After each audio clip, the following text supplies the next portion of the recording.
Good afternoon, Crystal Cocoon listeners, wherever you are in the world. Welcome to another episode of The Crystal Cocoon. I am one of your hosts, Brandon Lapierre, and we also have Jesse DeJari and Hannaneel Perez. On today's episode, we'll be talking more an extension of last show and how it connects to soul families, twin flames, time, dimensions, predictions, and so forth. And we have, from one of our listeners, the question of the week. And it comes from Ernest Umukoro Taro from Wari, Nigeria. And he was asking, what am I? I know and I feel like I am different from everyone around me. Why? How do I know what is real? And He's been working with me for a while, and he's one of those really just naturally very gifted young people. I think I want to say he's 19. And, you know, from the very first time that I taught him how to ground and connect, he was like, I remember Solomon, King Solomon. And he has very specific memories of these other lifetimes, these other expressions. Shortly after we started kind of really working on belief systems, and he had a lot of, as we all do, had a lot of limiting beliefs. He let go of those beliefs really very quickly, very easily. And he called me, messaged me one day, and he said, "You are not going to believe what just happened to me." And I said, "What?" And he goes, "Well, I had a taxi hit me and drive up my leg." And he said it drove all the way up my leg and back down my leg. And the driver got out and he was so terrified and he was so worried that he'd hurt me, but there was not even a mark on my leg from it. There was nothing, And he said I had no injury whatsoever. And he goes, "Well, how come?" And I said, "Well, probably because you decided you weren't going to get hurt by that experience. You made that a very conscious choice. And so for that period of time, you were not subjected to those laws that would hurt you. The weight of the vehicle, the force of the tire spinning, those things weren't impacting you." So it was fascinating. When he asked me that question, though, I'm really remiss to tell people what they are, because what aren't you is rather the question. So I kind of said, you need to spend a lot more time in meditation. These are questions that you've got to really seek within. We want to think of it as seeking without, because we want to look at these other expressions, these other lifetimes, these other existences through these other dimensional representations of ourselves. We want to look out, but really the answers are within, I have found. Mm-hmm. So that was my advice to him, which he said afterward, "That's not what I wanted to hear." It's never what they want to hear. I remember when I asked these questions too, and it was never what I wanted to hear. No. All of the answers are inside of you. Mm-hmm. I didn't know what that meant, but it's true. And that's now the same advice that I give people who ask the same question, because I have people too who are very much in that same kind of waking up and realizing they're more than what they've been led to believe. Mm-hmm. I have a friend, Gary, right now, who's in the UK, and he and I have conversations a lot that are very much like this, where I'm like, well, you just really need to go to your guides more. Mm-hmm. You need to meditate on that. I can tell you all kinds of things, right? But that's coming through my filter, through my experience, through my everything. So that may not be true for you. Mm-hmm. So I've had to, rework a lot of beliefs that healers and other psychics have given to me, as far as that was their truth and what they told me. That was their going through their filters and their experience. And while there was maybe a level of truth there, it may not have been exactly what they said it was. Mm-hmm. So again, the joy of self-discovery, the joy of figuring out, who are you? Mm-hmm. Why did you come here? What's your purpose? I could tell you what that is, but that might be this moment right here, right now. Mm-hmm. That may not be universally true. And of course, it's coming through my filters. So maybe I want you to be an angel. So maybe I really want you to be so close to me. I really want everybody to be dragons these days, but that's just me. I'm working with this dragon energy. So, but that's exactly what I would say to you, that go to meditation, go to your guides, seek those answers within, and then let go of the expectation of what that outcome is going to be. I always ask I need confirmations of what I hear or what I see, because they'll usually get it in signs. I sometimes will receive music all kinds of just really interesting stuff. And so once I let go of how I'm receiving the information, like sometimes it's not in meditation. Sometimes meditation's about balancing myself, and I'll receive it in a dream, or I will hear it out of the blue, you know, the Morgan Freeman waking you up and talking to you and, you know, having those conversations. So you just never know what's going to come up next. Well, I remember hearing from somebody like, "Oh, you're an earth angel," and I was like, "What? You know, what does that mean?" I'm like, okay. And it wasn't until way later, years later, that I actually like started to experience that.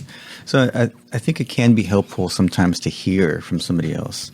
But, you know, if I'm going to share that with somebody, I always give like the disclaimer. You should experience this for yourself. You should really go into meditation for yourself and look into what this means for you. I can tell you it feels like this. I can tell you it looks similar to this. I can tell you it also feels a little different than what most people perceive it to be. And then there's like the other thing when I was looking into my own galactic nature. I've had other people say, well, you're this and you're that. And I was like, And I was like, what does that mean? Just like you said, that it comes in many different forms. And I was like, what am I really? And what am I really? And I started, that was right around the time I was getting my hypnotic regression from my abduction experiences.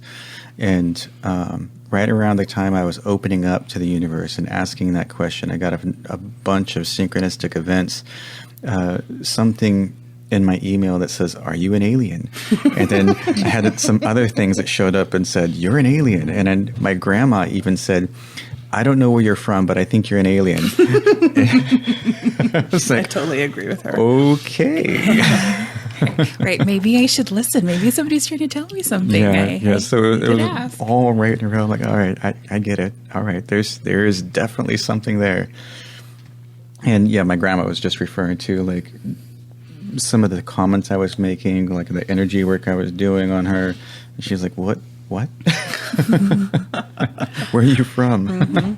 I used to say all the time when people would, you know, tell me, well, this is how we do it, or, you know, this is the rules about blah, blah, blah. I would always say things like, well, not on my planet. And I never really thought about that until, like, you know, I started waking up more. Going, more true than you realize. Right. Yeah. Well, I guess on my planet, I don't have all those rules. I want to go to that planet. I think that's really true, though, because like I said, I've heard a lot of things, and I've even had people come to me with questions about something another psychic or a healer told them. There was one day I actually was just, you know, flipping through Facebook, this was a couple weeks ago, and somebody had posted a picture of somebody's palm and said, "This is my son. He just went to a psychic, and the psychic told him that his lifeline, he was going to die." Whoa. Yeah. Wow. Yeah. And she was freaking out. He was freaking out. He's 18 years old, and some psychic told him he was going to die.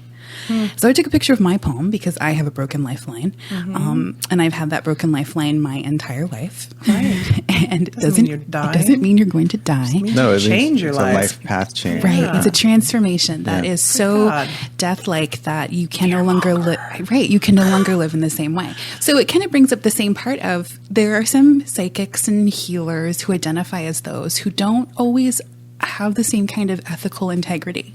I would never tell anyone. It could be just something that she was taught as well, and not having the intuitive capabilities to really feel into what she was saying.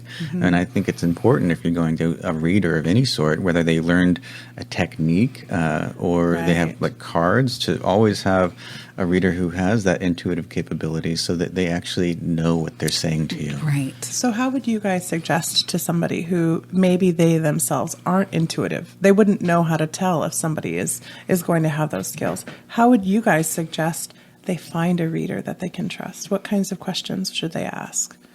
Do you guys have any suggestions about that? I always ask how people work. You know, how do you work? Because everybody works really individually. You know, what guides are you using? Do you use guides? How do you open yourself up? Because there have definitely been readers who I was really surprised by how much they were getting because they had so much debris, you know, clouding. So I'm like, wow, you're really good at this, but I'm really surprised. You've got a lot of extra stuff going on that's kind of could be clouding your judgment. But again, everything goes through a filter. And so I always, just tell people, if it doesn't sit well with you, if you get like what I call the check in your spirit, if something is not sitting well with you, that's a check. And that's something that you need to investigate. That's coming up for a reason. The check in your spirit. Oh, that does not feel right. Whatever that right feeling, a wrong feeling is for you, it's a check. So, have a healthy level of skepticism. I think that's really important. I still do. I never take what anybody says 100%. And that's true even for my guides. That's an ongoing building trust I have working with them, because there were once voices I heard that I couldn't trust. So learning to filter those out, learning what I'm hearing and practicing. So all of us are on the journey of working. So that's what I tell people. Yeah. Like, go with what you feel. Even people who aren't intuitive, psychic, we all have that innate ability of like, something doesn't feel right. Yeah, if you just like, I don't know why, but I don't feel like it should sit with you. Like, I don't know why. Maybe that person over there. A lot of people who aren't necessarily intuitive, they'll kind of logic themselves into reasons why they're thinking that. Totally. Some people really like have no clue. I don't even know where to start. Right. And it's an interesting question, because for myself, it's like, I don't think about it. I look at someone, I'm like, oh, I see how you're working. No. Over there. Ooh, they're really, I almost sit with that person. Right. Right. Yeah, I haven't, because I've read tarot since I was a kid. My mom read tarot. The only time I've visited another psychic was, when they've approached me. And I remember one time I was walking through downtown at the Saturday market, and there's a gypsy woman who's down there, and she's like a real gypsy woman. Like, she's a little scary, and I remember she came up to me and she was like, I need, you need to come sit with me. I'm like, oh, no, I don't.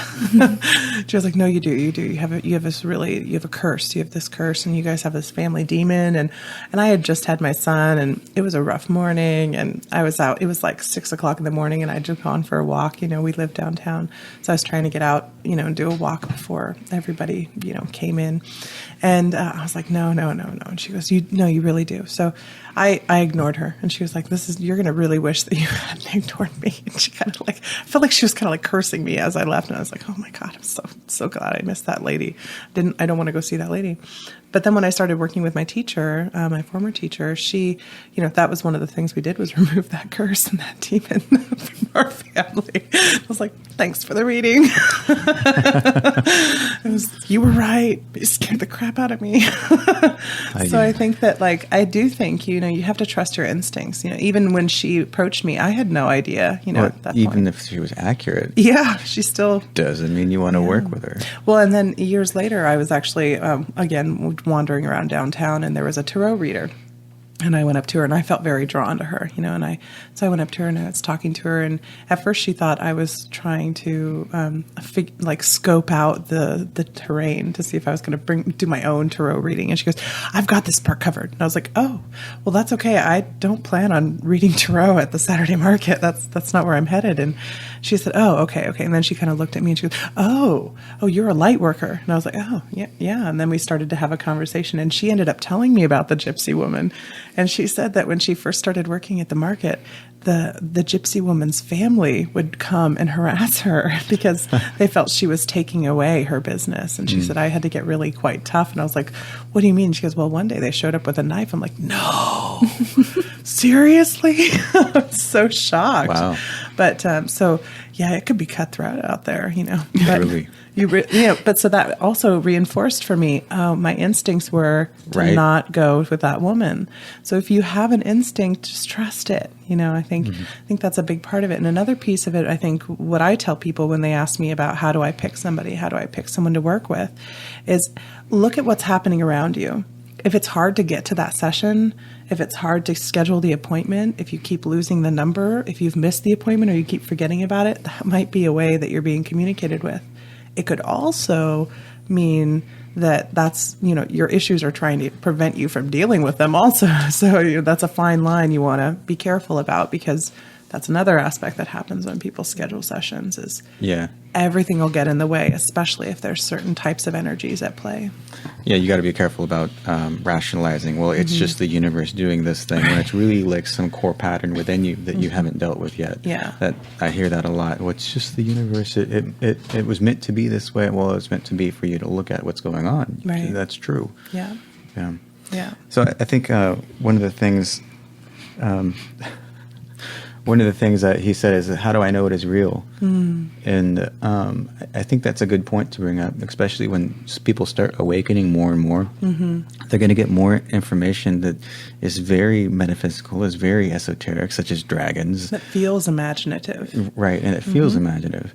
And I think the more important thing to realize there is what is real for you, and how does it impact you on this life, in this life. How does that affect you? How is that useful towards you? So you can get lost in there, and sometimes it's the journey itself and the exploration, and that's fine.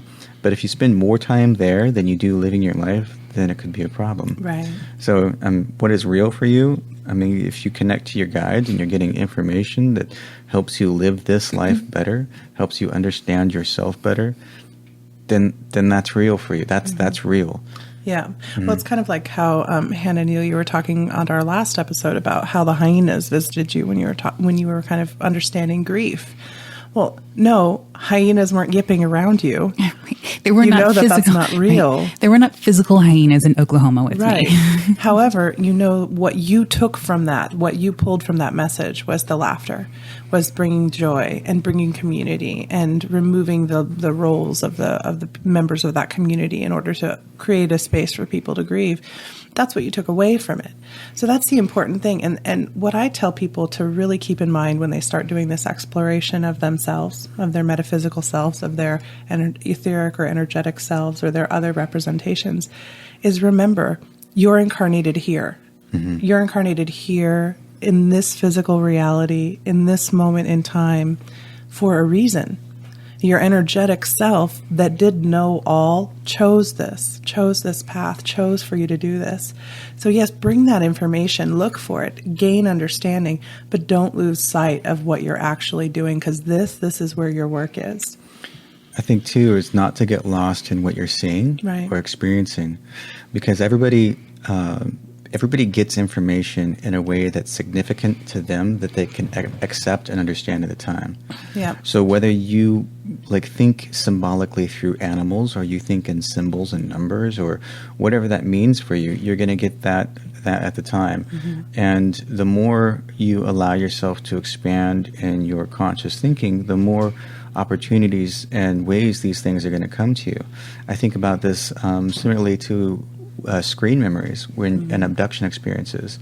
So the conscious mind can't fully wrap itself around the experience, and there's some other screen that's put over the experience that it looks completely different than what they thought it was. And then there's that other I forget what you call it. There's a certain effect that when the Native Americans first saw boats coming, and it didn't even register to them. Mirage? Well, it didn't register them that the boats were there until they were right up in front of them. Right. They didn't even see them because it was so out of the realm of their conscious experience that they didn't accept it as real.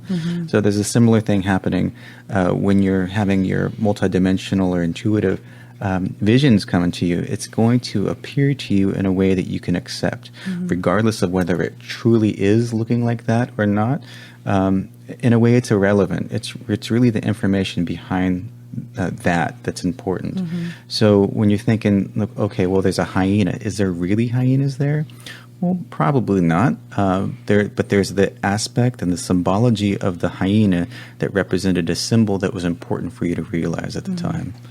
Well, and what that also brings to mind is, for myself, when I was trying to understand my own story and trying to understand, and I was being told that I was an angel, I was really resistant to that message. And I remember there was this one day, I kind of sat on my couch, and I was like, I got myself a glass of wine, and I sat on this chair next to my crystal altar, and I was like, okay, fine. If I'm really an angel and you, my guide, are my angel, then let's have a conversation about it. But I need to know that you're real. I need to know. I just need it. I need to see physical proof. And just across from me, as I said that, this like shimmering shape formed on my couch. And it wasn't like a person, wasn't shaped. I mean, it was kind of shaped like a person, but it was really just this shimmering energy. And I could feel in my head, is that enough for you? I was like, yeah, that's enough. Okay. And then it went away. And I knew that it was still there. That energy was still there. I knew that that was still communicating that that's what it was. And I was able to accept it. So if you're really, really questioning and it's really working for you for the higher good, it will show itself. You know, you can make those kind of requests. And if it's not showing itself, either you're not ready, you need to do more work. You need to get to yourself to a place where you can drop some of those beliefs a bit more, where you can open yourself up a bit more, and also where you can handle channeling that kind of energy. Because as we talked about in the last show, it's all about the density that you're operating at. And that's really what the whole concept of get your vibration up, bring yourself to a higher vibration so that you can operate in that higher density level. Anyway, that was what that made me think of. No, I think that's very much in line. I know when I was first waking up and I'd had a couple of Kundalini experiences and I had absolutely no idea what they were. And there was one that kind of created a level of what they call in like psychology terms derealization, where everything kind of takes on this like surreal quality to it. Yeah. And it was like a whole day of this just really surreal feeling of like being on a completely different wavelength. And there's some people who experience that all the time. I don't have those moments quite so significantly anymore. I still experience them. But again, how you experience your reality, that's a like learning how, I call it the dictionary of you. How do you experience your reality? Because like I said, mine comes a lot in metaphor and this really kind of interesting dream language. And that becomes my reality. I will see things in my physical reality that are very dreamlike. And that's just how I work. And it would be a false assumption to assume that everyone works that same way. I think that's the problem with things like dream books too, or dream interpretation books, because what you're really reading is, either a collective idea of what a dream symbology would be, or what that independent author's idea of what symbology represents. And yes, it can be helpful, but at the same time, when you're looking up symbolism, you must run it through that self-filter, that filter of, does this sit with me? Am I connecting with this? I can look up an animal medicine totem on the web, on the internet, and have a dozen different sites, and they're going to focus on different aspects of that animal medicine. So always make sure that you are doing your due diligence, doing more research. Don't just click on the first link and think, oh, that's what I needed to know. Look into it more. Find other people to communicate with. And really look at, what does it make you feel when you see that hyena, when you see the crows, when you feel yourself turning into a whale. Well, that goes right in line with what I was saying before. It's like, what does that mean to you? Like how it shows up for you and exactly what it means for you. That's the kind of dreams you're going to get. Because if you think about snakes a certain way, so snakes are a good example of different cultures interpreting the meaning of the snake in different ways. Like in American culture, it's going to be a poisonous and bad thing, and that's not necessarily everybody, but for many people it is. And so some of the dream books you'll see it correlates with that. And then if you look at like Indian culture or some other cultures, it's more of a magical aspect, a Kundalini awakening. It can be many different things. So it all depends on what it means to you, and that's how it's going to show up for you.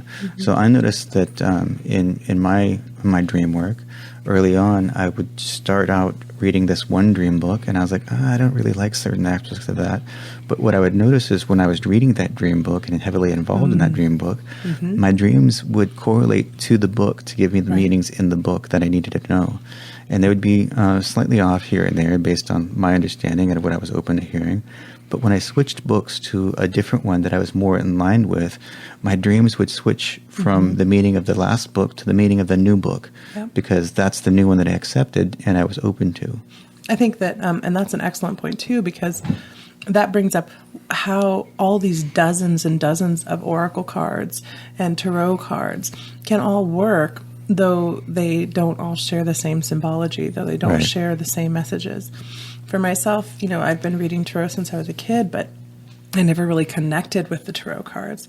I had several dozen decks over the years, and I usually would have it for a few months or maybe a year or two, and then I'd give it away. Like they never wanted to stay with me until I found my current deck, and that was like, I didn't even have to read the book. I just was like, to figure out what the symbolism of this particular deck was. It just spoke to me. You know, I just understood what it was saying. Spreads laying out in front of me. I was like, boom. I don't even have to think about it. This is what it's communicating with me. So it is about finding also those, you know, if you're looking for those kind of references, oracle references, you know, finding the ones that mean something to you, and what connects with you, knowing what your symbology is.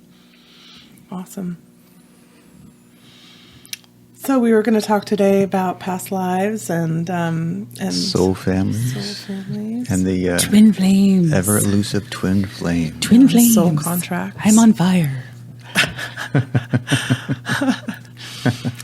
Well, I went through and I listened to, you know, quite a bit of different things on this concept, and I've had a lot of talk with people about it over the years. I was listening to Matt Kahn. I don't know if you guys are familiar with him. I love Matt. I think he's from Seattle. Yeah, I think he's from the Pacific Northwest. Yeah, he did a whole, you know, channeling talking about twin flames, soulmates, soul contracts, actually, soul families. And I really liked what a lot of what he had to say about it. One of the things that he was talking about was that that essentially when he was talking about soul contracts with people, the only thing that's required to complete a soul contract is surviving the relationship. Getting to the other side and saying, "Oh, all done." That completes your soul contract. And that we form these soul contracts, and the family, the soul family, are the people that we have those themes with, the energies that we tend to have those themes with. And he said the difference between a soulmate and a twin flame was that a soulmate or a twin flame comes in and it's intense, and it radically changes you, and it accelerates. It puts you on a fast track for your evolution, and it's very uncomfortable. And he said, you know, those people that, like, you can have this friend that, and he said they can be any relationship. He does not say, and I like that he said this because I get a little about the whole, it's my twin flame. There's a lot of misinformation out there about twin flames that has a lot to do with our egoic beliefs about love and romance. Exactly. And I also have a hard time with hearing all the fa-fa, it's going to be happily ever after, because it's so not. Right. It can be happily ever after, just not the way you think it is. Exactly. And that's what he talks about. He said, you know, a twin flame is like, you can be going along and you're like, oh, I'm so evolved right now. I've done all this meditation. And then this friend shows up and you like turn into this jackass because you do this behavior with that person. And you're like, oh God, why do I always act that way around that guy? You know, and he was talking about that. And he said, but soulmates, they're slow and simmering, you know, and so he said, these relationships that we get involved in are all designed for the divine to understand itself. I don't think it's inherently true also that it's always going to be some sort of disaster with the twin flame experience. Well, he doesn't say disaster. He just said it's a rapid, it's an accelerated evolution process. I think it also depends on where you're at in your evolutionary process. I agree. If you start early on when you're starting to awaken, man. That was crazy. Yeah. That is round peg, square hole. Oh, God. Yeah. That's so much confusion. Usually a lot of people typically the pattern, and this is, again, not exclusive, but most twin flames usually have done a period of self-work for at least, you know, a period of time before they come together. That tends to be a lot of the, again, not exclusive. Not always, yeah. Not always. But because usually they kind of, again, they're very cyclical. They come back around. There's a lot of expansion and contraction. Well, not necessarily that person, too, comes back around. It should be some other aspect that comes back around. Absolutely. Yeah, so I also don't look at twin flame as being this happily ever after, meant to be kind of thing. It's just, like you said, it's this other piece of some part of you that incarnated simultaneously in order to teach you a lesson and propel you on this evolutionary path. And so the breakdown of the structure and the dynamics of soul family and twin flame, I really like how Teal Swan put it, and it kind of goes along with the dimensionality aspect that we talked about last show. how when you get higher and higher in the dimensions, all things start to converge together. And so when you think about the aspect of the soul, there's different groups of souls that exist converged into one consciousness the higher you get in the dimensionality aspect. And so this on the greatest level, there's the all that is, and that's the we are all one concept. And then when you go down in the dimension, that's where the one split into separate consciousnesses in order to experience itself. And then when you go down again, you've got groups of those that split off into different aspects of self. And so the soul family basically is the sixth and seventh and eighth dimensional consciousness that split itself off into these multiple aspects of reality and existence, to where the one soul can be incarnated in multiple realities simultaneously. And then you've got the other aspect of that soul. Sometimes the other aspect of that soul incarnated simultaneously, that's really the twin flame aspect. But then the soul family aspect is the soulmates, and that's the one-up version of that, where you might be separated by a little further distance in the soul dynamic path. And that's where they come together at some sort of resonance, and they're still meant to experience a certain lesson and learn a certain lesson in different ways, but maybe not so intense, because they don't resonate so heavily together on the same lesson that they've incarnated to learn, which is why it can be so intense, because they're on the same theme, but they're incarnated in different ways to highlight those aspects in each other. One of the things that I really liked about what Matt said is he said that all relationships that we experience are essentially about divinity picking up the information that it needs to carry along its path. And so, I think that, and what you mentioned about the separation, I think that that's really what drives people to seek out these twin flames or these soulmate connections, is that feeling of separation. And especially as you start to awaken and you start to remember your connection to source and remember, your connections, you feel empty when you come back into the body. You don't feel as whole as you do when you're connected in that way. And that emptiness, I think, drives a lot of people to seek these relationships out and to place their meanings of what it would be to have someone who fulfills and completes them into these relationships that they have. Absolutely. And so then they begin to project onto these people what their needs of them really are. And sometimes you do find people that fit that projection really well, but it's important to recognize that's still what it is a projection. Many people who are seeking out that twin flame relationship, like what is it that they're really, truly asking for and looking for? Right. And when my experience when dealing with people who are searching for that, it really is, they seek to be understood. Right. They seek to have some deep connection on that true inner level with something else. Right. And really they're seeking wholeness outside of themselves in some way. And so that's why it's important to really find that within yourself. And I think that's really the part of the path for all the spiritual path walkers and the seekers out there, is to find that wholeness within the self first. Otherwise, if you do find your twin flame relationship, you either aren't going to recognize it at first because it's going to be so chaotic, or if you do, it's going to be so intense that you just can't handle it, and it's going to bring out the very worst in you. That's why it's important to do your work first and find that wholeness. So if you're really truly seeking out that twin flame experience, then it will be a much smoother ride for you. Well, I think that the other point for me is if you find yourself wanting to seek out a twin flame, then you really have to look at where's the hole in yourself, because that's what you have to fill first. It doesn't matter, even if you do find your twin flame, if you're expecting them to fill your hole, you're just setting yourself up for chaos. Because you guys are so dirty. That's a whole different aspect of twin flames.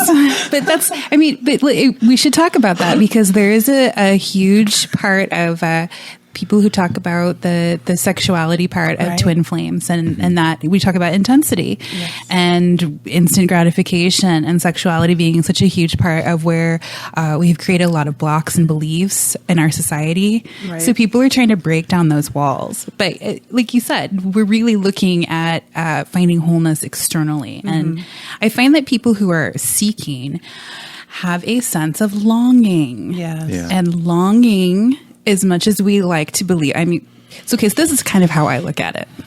I like a lot of old timey romance, the Charlotte Brontes, that kind of stuff. But there's always a lot of longing in those things. Like, people never get together right away. There's always this thing. Yeah, exactly. Cholera came along, dysentery, and he was mad. Exactly. I've got the consumption. But there's a lot of longing. And so I've had to work through this on my own, as far as realizing that when I'm longing for something, I'm creating suffering for myself, and suffering is a choice. Yes. And the longer I choose to live in that longing, the further away I'm going to get from what it is I'm seeking. Because I'm choosing to be stuck in the suffering of longing, of this is what I want, this is what I need. I'm not going to find that in somebody else. No. And I know for myself, when I first started to really channel quite a bit of energy, when I was really lit up, I guess you could say, I had all these people, these men coming to me from my life. Most of them were young. We knew each other when we were young, coming back and saying, "Oh my God, I'm so in love with you. I've been so in love with you." And I can't even tell you how many people have come to me over the last year with this. And I'm married. I'm so in love with you, Jessie. I'm married with a kid. That was 25 years ago. What are you talking about? And my teacher had said to me, you have to recognize what they're seeking is they're seeking that godness that you're encompassing, and that you're bringing in that energy of godlikeness. And I was like, okay, well, what do I do? And she goes, well, open up their connection to source. Open it up so they themselves are connected, so they don't have to come to you for it. And then you'll see, what is it? Do they come back to you? Are they returning? Or was that really what they're seeking? So, I started doing that, and I did that with most of them. But some of them did keep coming back. And I'm like, okay, now I really don't understand what's going on here. And I was very confused by all of this. And then I was talking with another person, another psychic, who said, your energy's imbalanced. You don't have enough masculine energy. And at first I was really offended. And I think I've mentioned this before, but I went home and I was like, okay, all right, fine. My masculine energy's imbalanced. And I'd check in with my guides. Oh yeah, it's totally imbalanced. Okay, all right. So I started looking at these ones that had kept coming back, and I realized their energy was very similar to mine. And I thought, wait a minute, maybe they're representing the masculine energy that I need to bring in. So I started, and I was just experimenting, and one of them that was really predominant in my reality at that time, I brought their energy in. And I was like, whoa, that feels totally different. Then I was like, but wait, this is still not right, because it's not my energy. It's his energy. And so then I started to change and play with the energy. And I was like, okay, so if this is a baseline, how about, what does it feel like if it's now attuned to what my optimum masculine energy would be like? And I brought that in. Oh, that feels better. Oh, wait, now my feminine energy is off. So what I'm getting at is it brought about a process of looking at my own energy, what was missing in my energy. And by completing that, all of those went away.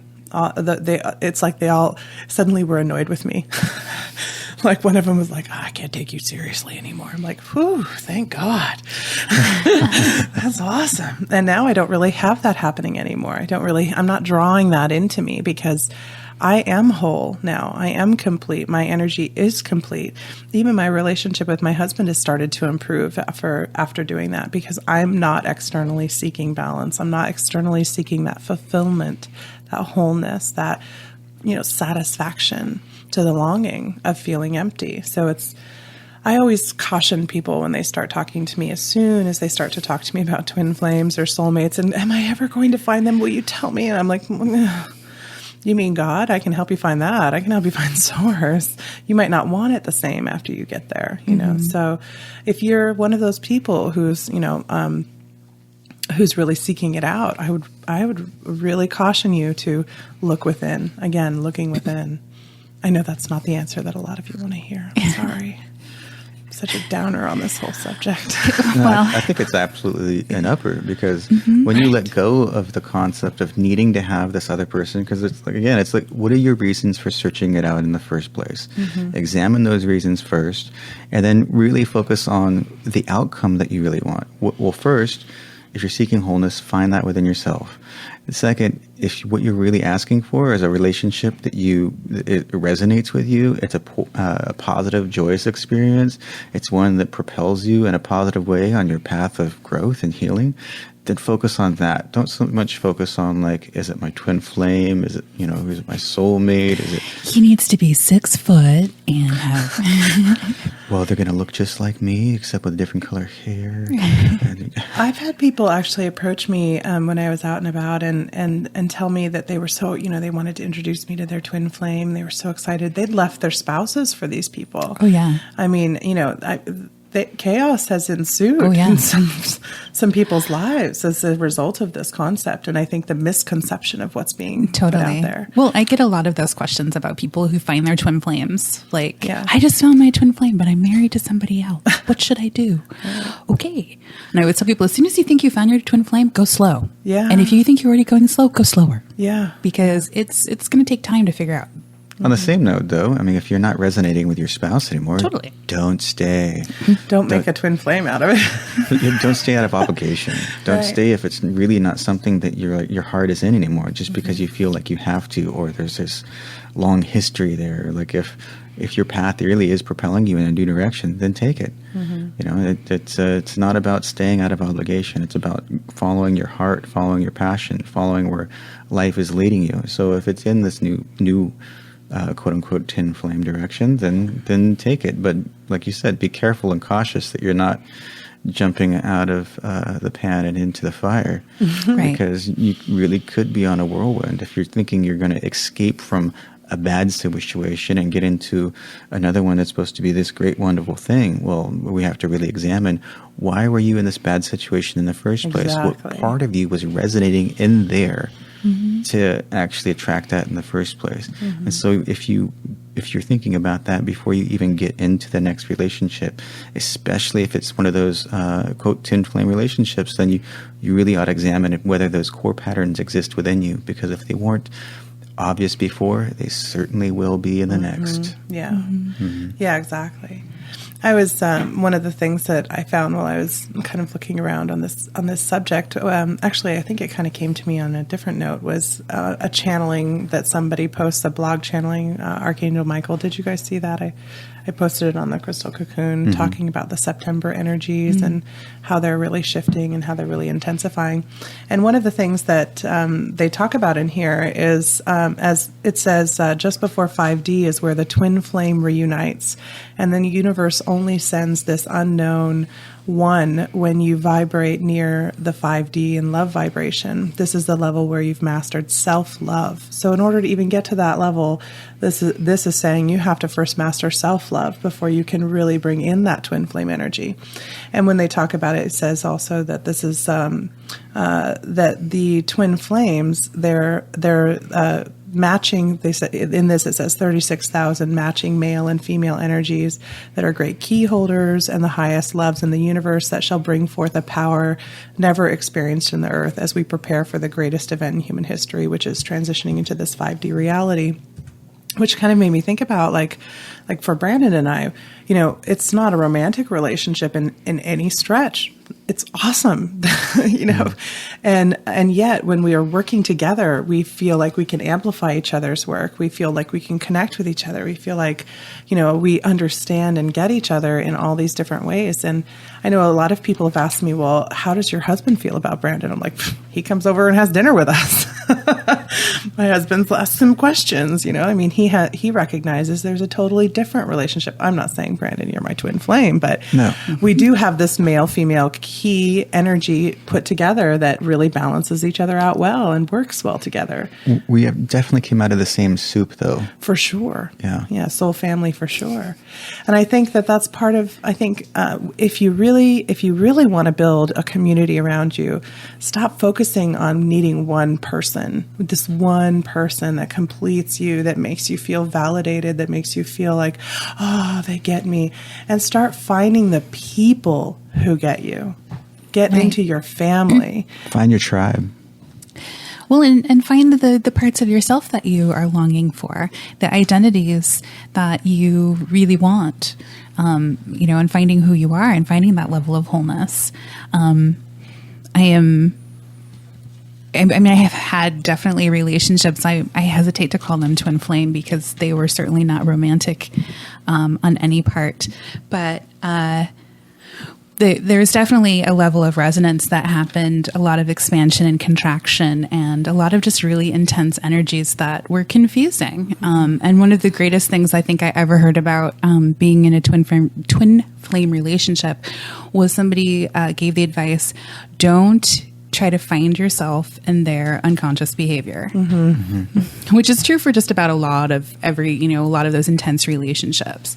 Don't go looking for yourself in their behavior, because that mirror is so strong. It's so strong. And you will, even just on first glance, look and find yourself.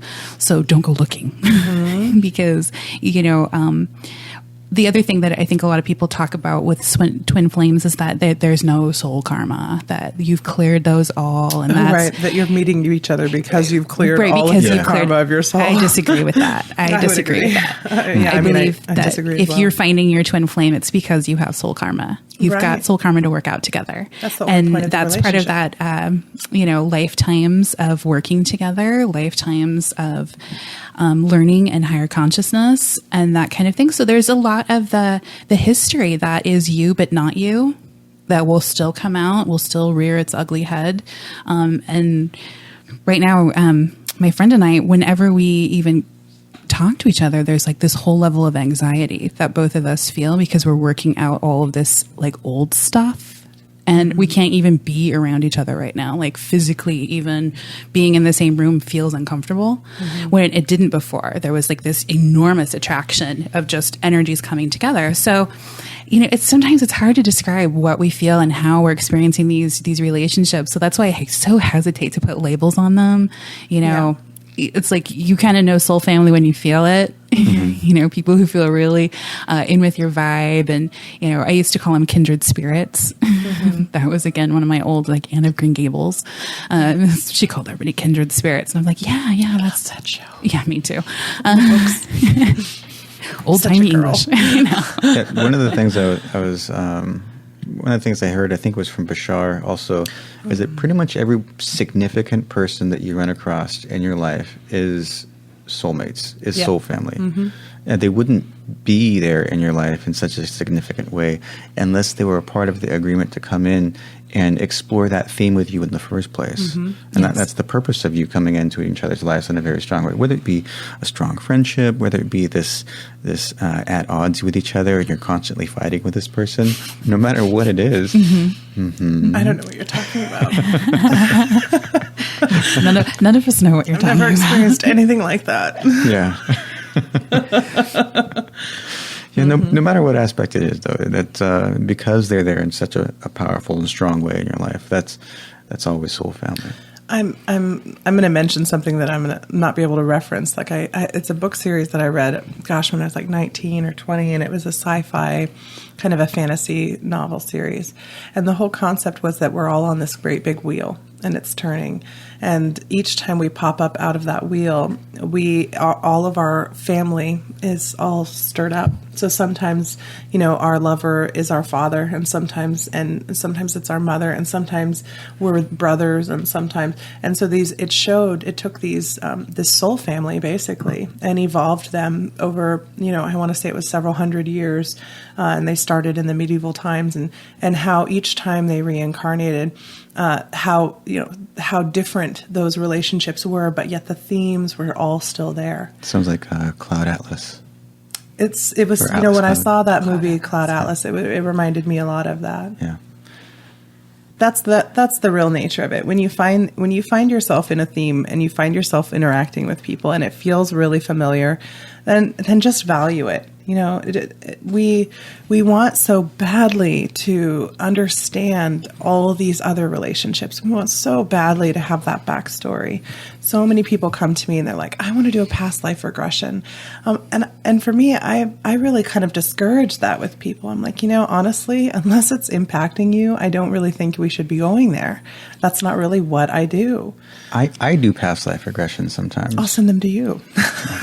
I think for people trying to find their purpose in life and trying to find out who they are, what they are, sometimes it's important to explore the themes of their incarnations to get a better sense of things.